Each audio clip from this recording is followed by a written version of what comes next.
ജീവാംശമായി താനേ നീ എന്നിൽ കാലങ്ങൾ മുന്നേ വന്നു. ആത്മാവിനുള്ളിൽ ഈറൻ തൂമഞ്ഞായി തോരാതെ പെയ്തു നീയേ.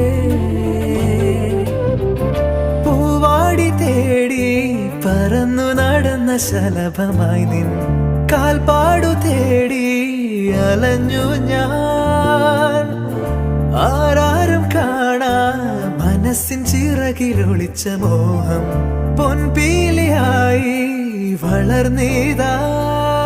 മഴ പോലെ എന്നിൽ പൊഴിയുന്നു, നേർത്ത വെയിലായി വന്നു മിഴിയിൽ തൊടുന്നു പതിവായി.